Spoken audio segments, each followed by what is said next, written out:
All rise for support court with Judge Van der Bee. Judge, this is case number JVB1069, Franklin case. Thank you. You're welcome. You all may be seated. Okay, Ms. Franklin, you brought this case before the court. What's going on? Yes, ma'am. Thank you, Judge Vonda. My son was killed 3 months ago. I have a granddaughter that's 9 years old. I've had custody of her since she was a baby. After his death and funeral, Kim decides she wants to come to my house and remove her. Brought the police to my house. After the funeral? Yes, ma'am. Yes, Your Honor. She did. She did that. As traumatic as it was for me and my family, she decided to remove Rakisha with the police, caused a scene, which she's done in the past. A child's future hangs in the balance. Miss Franklin, a devoted grandmother, finds herself in a courtroom battle against the child's biological mother, who has returned after years of absence. The core question: should custody be based on blood ties or on what's truly best for the child? Miss Franklin raises serious concerns: a history of substance abuse, instability, and years of absence. But the mother claims she's changed. Now the judge must weigh a turbulent past against the promise of a better future, all while putting the child first. I'm here today for grandparents' rights. I've had my granddaughter since she was a baby. She doesn't even know who this lady is. She knows that she's her mother, but as far as knowing who she is, and with her lengthy past, when I say when you say lengthy past, what do you mean by that? Drugs, drinking, fighting, beating the system. Beating the system? Yes. How did she do that? Welfare, food stamps, housing, anything that's not legal, she's done. But Rakisha, I said her name right? Yes, Your Honor. Okay, she lives with you? Yes, Your Honor. And prior to your son's death, did your son live with you too, or was Rakisha just living with you? Only Rakisha, absolutely not. He could not live with me. Okay, I understand. But so how was she getting benefits if her daughter lived with you? Because, as I mentioned earlier, both of them love to beat the system, and they used my grandchild against me and my husband just so that they can continue to beat the system. I did put my son on child support. Okay. That I absolutely did. And now you're wanting child support from mom? I want child support and full custody of my granddaughter. The judge clearly sympathizes with Miss Franklin, especially after her recent personal loss and her ongoing fight to keep custody of her granddaughter. But emotion can't outweigh the law. The court must focus on what offers the child the most stability. Can the mother's claims of personal growth stand up to scrutiny? Or will her past mistakes close the door on a second chance? At this point, the odds seem stacked against her, and the battle for custody is far from over. Is there anything else you want me to know before I move over to her? Oh, absolutely, yes. When she brought the police to my house, she told them that I threatened her, and she threatened me. She threatened to kill me. I said, absolutely not, Your Honor. What I told her when she called, I told her, I said, you know what? If you come over here, I'm not going to be in control. Smith and Weston going to be in control. Oh, okay. Well, it didn't get that far, did it? Well, it didn't, because the police drug her from my front yard. Oh, okay. And I'm sorry for your loss as well. Thank you, Your Honor. Okay, is there anything else you need me to know before I move over to her? No, Your Honor. Okay.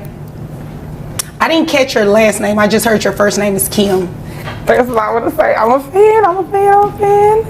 It's Kim Bourgeois. Bourgeois? Yes. How do you spell it? B-O-U-D-U-R-E. Oh, okay. Is that French? Yes. Okay. Well, can I call you Lady B? I think I'll butcher Kim. You can call Kim. me Miss Okay, Kim. I think I'll butcher that last name too much. Okay. Okay, so is all of what she's saying true? You had a history with drugs, drinking. She said you're cheating the system, getting welfare. What it sounds like is that your daughter has been living with her this entire time. So, I mean, is what she's saying true? The whole thing is, it's the past, you know. So it is true. The answer is yes. Some of it is, yeah. Okay, which part of it is true? As far as maybe some of the illegal drug activity that her son and I both partake in, you know, some of that is true, but as far as the food stamps and all that, it's not. She's just going by hearsay, by what people are telling her, just using that. A dramatic twist. The mother openly admits to her troubled past but insists she's changed. She says she's been rebuilding a bond with her daughter. But is that enough when the grandmother has been the only consistent parent in the child's life? Stability often outweighs intention in family court, and with no financial support provided, and her other children living with different families, the judge must ask, has the mother truly turned her life around? Or is this just another chapter in a long pattern of inconsistency?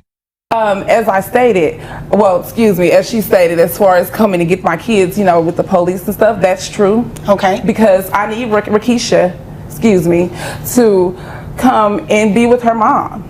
You know, she's getting older, and so is she, you know. So that wasn't nice. She's been taking care of your daughter. So what difference would it make if she's getting older? She has been, again, all of these words are past tense. It's 2022 and it's time for my daughter to come home with me. But she hasn't lived with you. She hasn't, because I was working on my career and getting myself together, you know, so I can be the mom that I need to be. And, you know, I've done that. And unfortunately, you know, Ricky passed, you know, rest his soul. And it's time for my daughter to come home with her mother. Okay. I'm not the woman that I used to be, Your Honor. All right. But you are still the woman she doesn't know, your daughter, right? Well, actually, and she doesn't know that, I've been talking to Rakisha for about 4 or 5 months now. Talking to her about what? Talking to her, letting her know, you know, first of all, reaching out, letting her know that it's unfortunate that our dad passed, and letting her know that I want us to get our relationship together. I want to be the nurturing mother that, you know, that she needs. Okay, so as of right now, you're a stranger, right? I wouldn't necessarily say strangers. Well, it's not necessarily what you want to say, it's what the facts say. You're a stranger to this child that you came and attempted to remove from her caretaker, right? She's been taking care of her, yes, and I commend her for that. But my daughter needs to be with her mother. All right, but you do understand that your daughter needs to be in an environment that's stable, where she is familiar with the person that is taking care of her. Okay, she has to get familiar with her. I am working. I, make good money. I've been paying insurance, so it's not like I've been totally out the picture. Let's talk about that. How much money do you make? About $70,000. $70,000. How much? You say insurance as well? Yes, I pay $170 a month. All right. How much of that have you given to grandmother? Then comes a pivotal revelation. The mother earns $70,000 a year, yet hasn't contributed a dime to support her daughter. To the court, that's not just a red flag, it's neglect. Child support laws take center stage as the judge begins calculating what the mother owes. Her discomfort is visible. Is this the moment that seals the case? And it's not a hard question if you've actually done anything. I mean... Well, I can say none then. Let's just, be done with it. None. So you make all of this money and you haven't given grandmother anything for your daughter? Well, her dad has been taking care of the child support and everything up until this point. Right, but what were you doing? I was paying the insurance. Okay. So you were paying the insurance. Yeah. Your daughter living with someone else. Well, she the one wanted to raise her. But ma'am, it is your daughter. It's my daughter. I paid the insurance. She wanted a raise. The dad did the child support. We all just did our part. You obviously came here to waste my time. Not really. I mean, it sounds like it. It sounds like you're trying to evade the obligation of paying child support or paying any type of financial support for this child because you want to do what you want to do. Insurance is not sufficient, ma'am. Grandmother can pay insurance if she needed to, but she hasn't. Well, she can't do it without a modification to your court order. That's the reason she's here. Okay, The verdict so is in. can my daughter go home The with mother me? is ordered to pay $923 per month in child support and provide health insurance for her daughter. But the biggest shock? She will not regain custody. The judge rules in favor of Miss Franklin, affirming that this decision is not about giving the mother another chance. It's about doing what's best for the child. In the judge's eyes, the grandmother's steady presence offers the only true stability. It's a powerful ruling that brings closure to a deeply emotional chapter. She cannot. She is going to stay and remain with the person who's always taking care of her. You haven't said anything different to support that grandmother has not been doing the job you should have been doing. So what we're going to do is, based on your own testimony, and I believe you told the truth, I did. $70,000 a year, and that's giving you credit with the $170 health insurance.